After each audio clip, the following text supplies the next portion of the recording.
श्रीराम जय राम जय जय राम. सत्संगतीच्या योगे मन पैक्यावर गुंतून राहत नाही. संतांमध्ये प्रचंड सामर्थ्य असते. ते बोलतील ते खरे होते. वाचा सिद्धी म्हणतात ती हीच. या सिद्धीचा उपयोग आपण सुद्धा करून घेऊ शकतो, परंतु भगवत सेवा करावी आणि त्याबद्दल पगार घ्यावा तसे हे होते. कामधेनूवर ओझे टाकावे हे बरे वाटेना, म्हणून वाटेने घोडा येत होता तो घेतला आणि कामधेनू देऊन टाकली. तशासारखे होते. जे सुख चिरकाल टिकणारे नाही ते घेऊन काय करायचे? हाडांची काढी करून स्वर्ग सुख हाती आले, पण कालांतराने ते नाश पावणार. मग ते घेऊन काय करायचे? पैक्यासारख्या निर्जीव वस्तूत आपले मन किती गुंतून राहते. पैसा हा भूतासारखा आहे. त्याच्याकडून काम करून घेतले तर तो फार उपयोगी आहे, पण ते न केले तर तो उरावर बसतो. आपण प्रापंचिक माणसे. आपण पैसा साठविला तर गैर नाही, पण त्याचा आधार न वाटावा.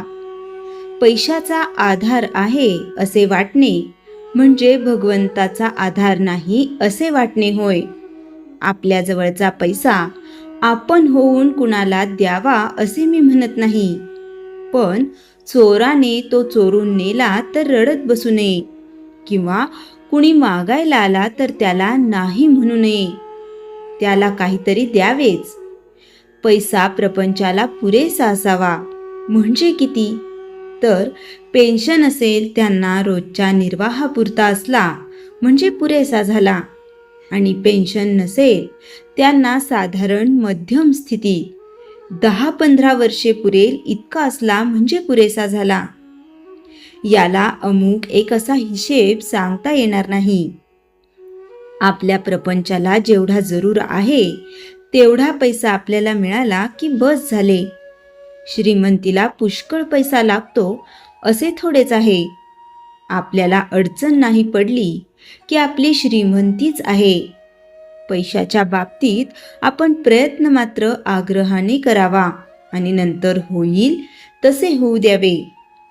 आपण आतून निष्काम, निर्लोभ आणि निरिश्च असावे. दुसऱ्याचे द्रव्य मला यावे अशी बुद्धी कधीही ठेवू नये. ज्याच्याजवळ पैसा विपुल आहे त्याला श्रीमंत अगर सावकार म्हणता येईल. ज्याच्याजवळ विद्वत्ता आहे त्याला विद्वान म्हणता येईल. ज्याच्याजवळ शेत आहे त्याला शेतकरी म्हणता येईल. परंतु यांच्यापैकी कोणाला मोठा म्हणता येईलच असे नाही. सावकार कंजूस असेल, विद्वान गर्विष्ठ असेल, किंवा शेतकरी असाच दुर्गुणी असेल. ज्याच्याजवळ सर्व गुण एक समाय वच्छेदे करून असतील तोच खरा मोठा होय. सर्व गुण एका भगवंताच्या ठिकाणीच असू शकतील, म्हणून त्याला ज्यांनी आपलासा केला तेच खरे मोठे बनतात. अशा लोकांना संत म्हणतात. आपण संतांचे होऊन राहावे, त्यात आपले कल्याण आहे. सत्संगतीपासून सद्विचार आणि सद्भावना प्राप्त होतात. ज्याचे विचार चांगले तो मनुष्य खरा चांगला होय, आणि जिथे भगवंताचे अनुसंधान आहे तिथे राहणे हीच खरी सत्संगती होय. श्रीराम जय राम जय जय राम. चैतन्यवाणी. पैशाचे नाव अर्थ, पण तो करतो मोठा अनर्थ. श्रीराम समर्थ. दासबोध समास 9 दशक 1. आतापर्यंत आपण बाह्य आचरण, व्यवहार, गुणदोष यांचा अभ्यास केला. आता समर्थ सांगतात स्वतःच्या अंतरंगात डोकावण्याची वेळ आली आहे. 2. अंतरंग जागृती म्हणजे काय? अंतर्गत जागृती म्हणजे आपल्या मनाची जाणीव ठेवणे, विचारांचे निरीक्षण करणे, भावनांचा अभ्यास करणे. समर्थ सांगतात जो जागरूक आहे तोच योग्य जीवन जगतो. 3. एक उदाहरण. एक माणूस अंधारात चालत आहे. त्याला काहीच दिसत नाही. तो ठेच लागून पडतो. पण जर त्याच्याकडे दिवा असेल, त्याला मार्ग दिसतो. तो सुरक्षित चालतो. तसेच जागरूकता ही जीवनाची प्रकाश आहे. 4. अज्ञान आणि दुर्लक्ष. अज्ञानामुळे आपण चुकीचे निर्णय घेतो, भावनांच्या आहारी जातो आणि जीवनात गोंधळ निर्माण होतो. 5. जागरूकता कशी वाढवावी? समर्थ सांगतात, प्रत्येक कृतीपूर्वी विचार करा, मनाचे निरीक्षण करा, घाई टाळा, शांत रहा. 6. मन आणि विचार. मन सतत विचार निर्माण करते, काही चांगले काही वाईट, पण आपण त्या विचारांचे गुलाम न होता त्यांचे निरीक्षक बनले पाहिजे. 7. साधना आणि जागरूकता. ध्यान, नामस्मरण, मौन या गोष्टींमुळे जागरूकता वाढते आणि मन स्थिर होते. 8. संतांचा आदर्श. समर्थ रामदास स्वामी अत्यंत जागरूक होते.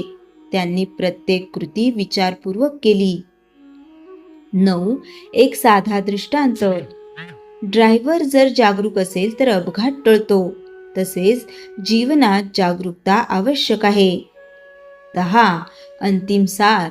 समास 9 दशक 1 आपल्याला सांगते, अंतर्मुख व्हा, जागरूक रहा, विचारांचे निरीक्षण करा आणि विवेकाने वागा.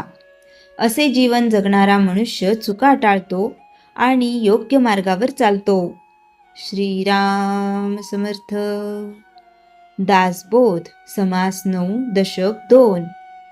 विषय मनाची चंचलता आणि त्यावर नियंत्रण.